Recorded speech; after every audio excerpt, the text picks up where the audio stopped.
on the low fertility side, this is what I call the beta side, and this is the don't think blue pill means beta, I'm just saying beta side here for provisioning. They're looking for comfort and rapport. They're looking for feminized facial features, something that makes them feel comfortable, something that makes them feel secure. For long-term provisioning, familiarity, security, parental investment. This is where women want to feel safe. And it kind of goes back to our hunter-gatherer beginnings where the men were there to be the protectors. And it's during this phase that they're more open to, like, say, talking to you as if you're an emotional tampon. Okay, I'm sure anybody familiar with the emotional tampon effect, that's where you've got a woman who is,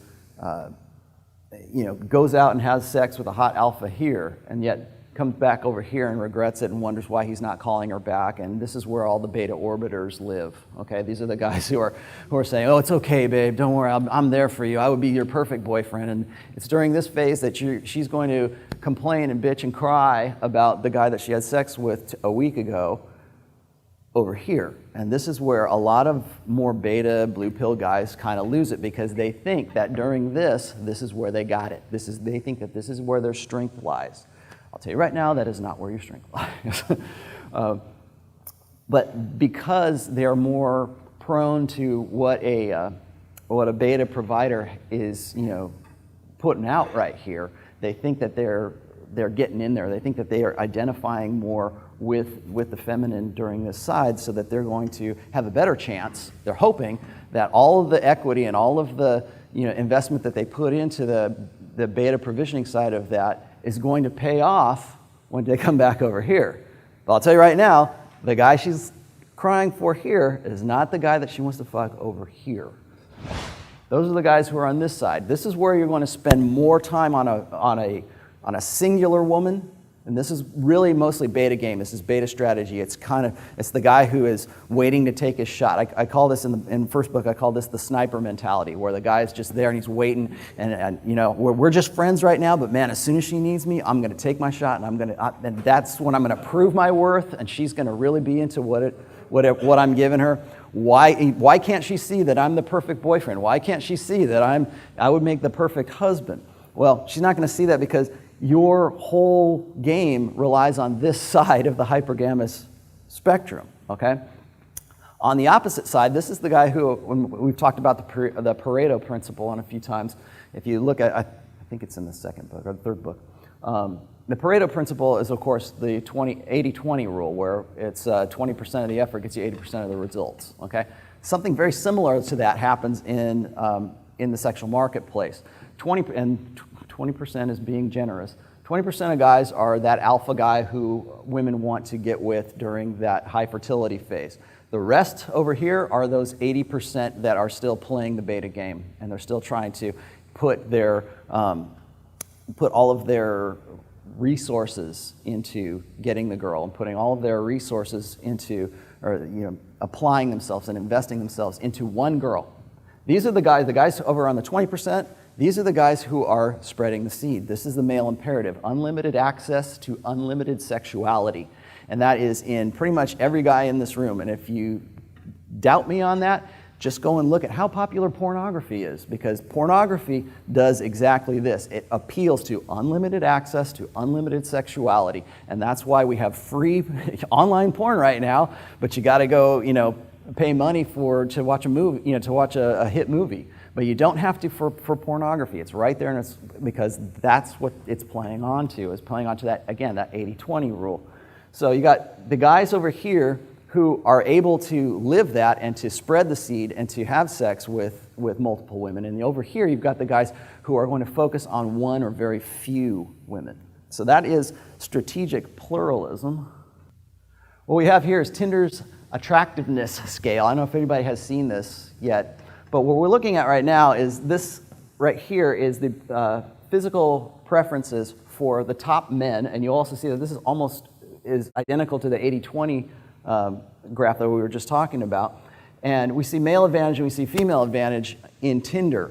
And this is based just solely on women choosing the best guy, the best looking dude that they can find on Tinder.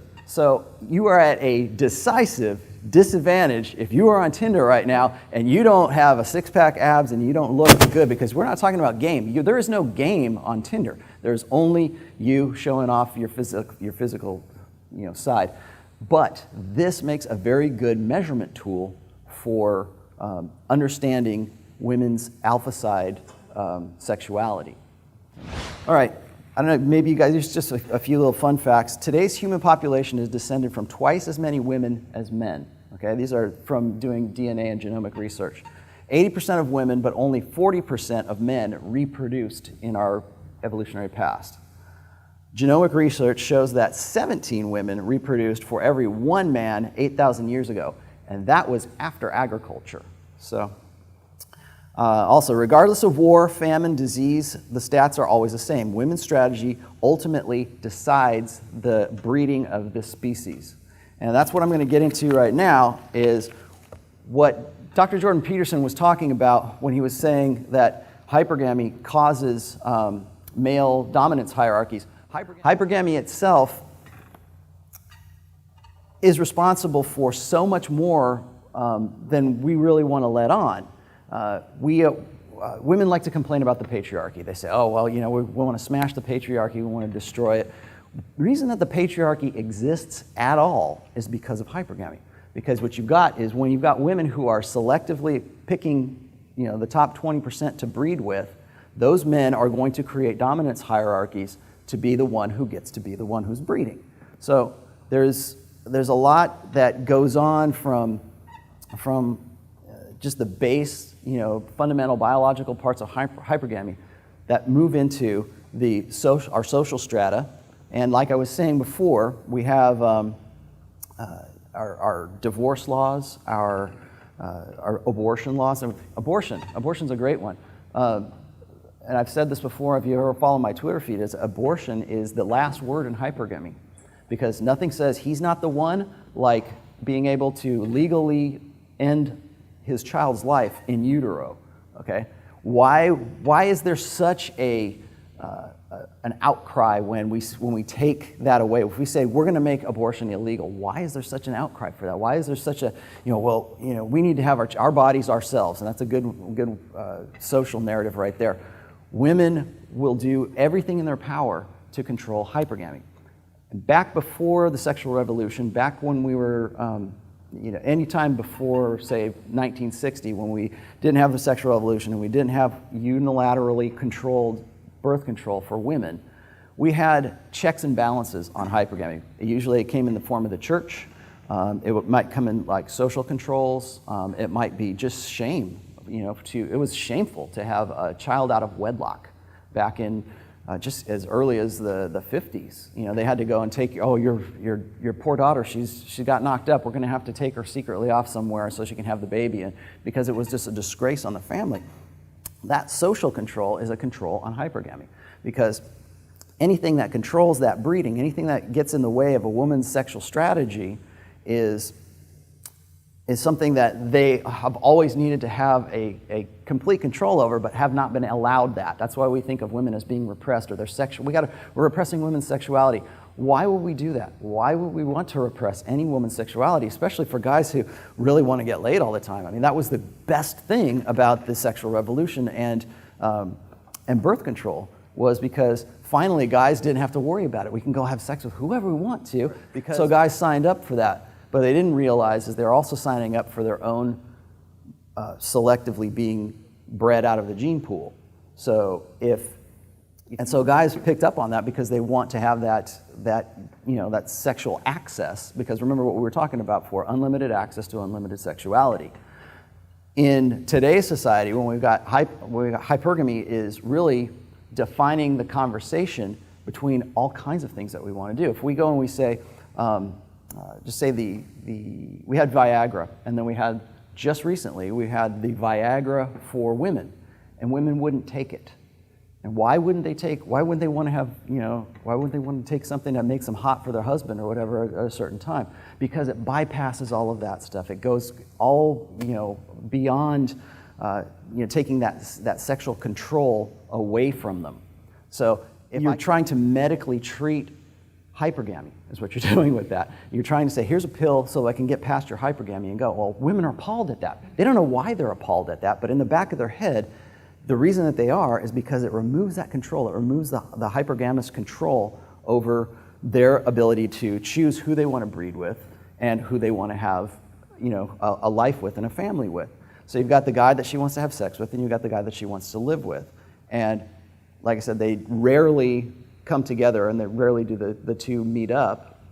But that, in a nutshell, is like the conundrum of hypergamy. They're trying to balance those two guys out. And I would argue that today, women are not even really looking for that guy who embodies both of them anymore. They're looking for the guy that she can have sex with, and then the guy that she can have a life with. And that's why we see the rise of like polygamous. Like, I don't know if anybody's familiar with the poly movement.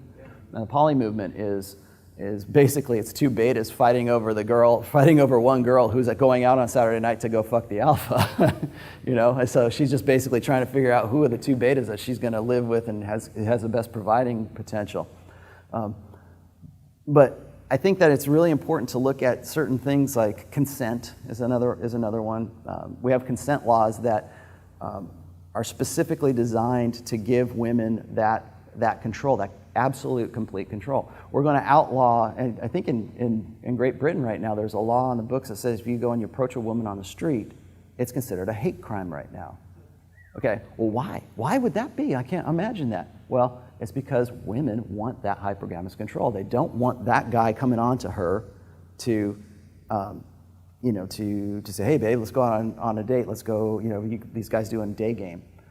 They don't want to have to deal with that if that's not what they want. Again, it comes back to it's a complete legal control over who they want to breed with and who they want to live with. The same can be said for divorce laws.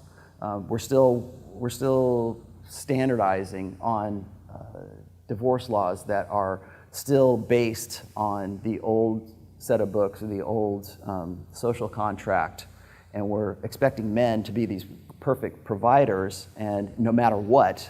So we're going to always, it's a resource transfer is really what it is when it comes to divorce, where we've got this guy who was, maybe he was a beta guy, and he's going to be paying child support and alimony, and at the same time, she's going to say, okay, my security needs are met, and we're going to talk about the long term here.